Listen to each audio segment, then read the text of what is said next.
নমস্কার বন্ধুরা, আমাদের রান্নাঘরে সবাইকে স্বাগত। আজ বানিয়েছি মুসুর ডাল দিয়ে দারুণ সুন্দর একটা রেসিপি।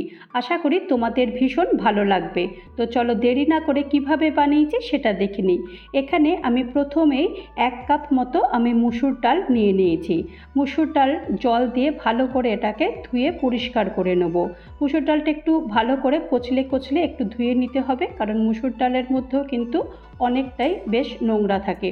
তো আমার মুসুর ডাল ধোয়া হয়ে গেছে। আর এখানে আমি একটা বেশ বড় সাইজের পেঁয়াজ এরকম স্লাইস করে কেটে নিয়েছি, একটা টমেটো এরকম লম্বা করে কেটে নিয়েছি, আর এখানে একটা আলু এটা লম্বা করে কেটে নিয়েছি।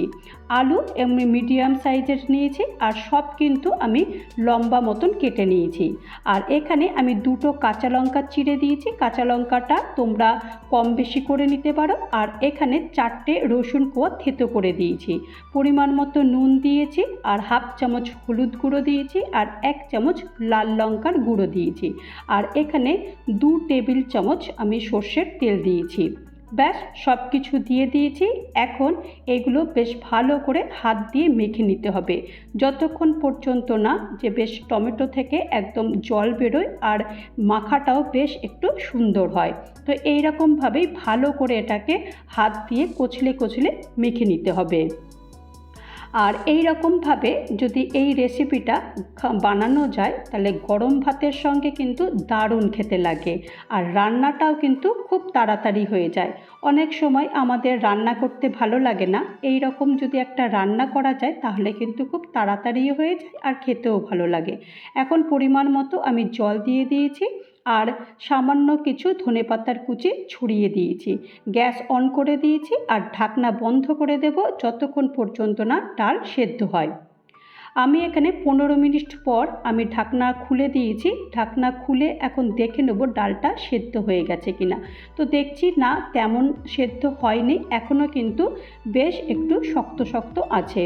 তো এই রকমভাবে আমি আবারও ডালটাকে সেদ্ধ করতে দেবো, তবে এখন কিন্তু ঢাকনা আর দেবো না, ঢাকনা ছাড়াই ডালটা সেদ্ধ করতে দেবো। আমি আবার 10 মিনিট পর, ঢাকনাটা তো দিইনি, আমি আরেকবার দেখে নেব যে ডালটা আর আলু সেদ্ধ হয়ে গেছে কিনা। তো এখন একটা চামচ দিয়ে দেখে নেব আলু সেদ্ধ হয়ে গেছে। ডাল তো মোটামুটি সেদ্ধ হয়েই গেছে, তোমরা বুঝতেই পারছো, আর আলুও সেদ্ধ হয়ে গেছে। এর থেকে বেশি আর সেদ্ধ করব না, কারণ বেশি সেদ্ধ করলে কিন্তু এই রেসিপির স্বাদটা পাওয়া যাবে না। ওপর থেকে কিছুটা ধনেপাতার কুচি ছড়িয়ে দিয়েছি, আর 1 টেবিল চামচ আমি সর্ষের তেল ওপর থেকে ছড়িয়ে দিয়েছি। ব্যাস আর কিছুই না, গ্যাস আমি অফ করে দিয়েছি। এখন চলো গরম গরম এটাকে পরিবেশন করব। তো আমি এটাকে পরিবেশন করবার জন্য একটা ডিশে ঢেলে দিয়েছি। তো এই রেসিপিটা তোমরা রুটি, লুচি, পরোটা, এমনকি সাদা ভাতের সঙ্গেও ভীষণ ভালো লাগে, আর গরম ভাতে তো দুর্দান্ত লাগে। তো তৈরি হয়ে গেল আমার মুসুর ডালের কড়াই চচ্চড়ি। আশা করি তোমাদের এই রেসিপিটা ভালো লেগেছে। ভালো লাগলে অবশ্যই একটা লাইক করো, পারলে আমার চ্যানেলটা সাবস্ক্রাইব করে আমার পাশে থেকো। ভালো থেকো, সুস্থ থেকো, আর আমার চ্যানেলের সাথে থেকো। নমস্কার।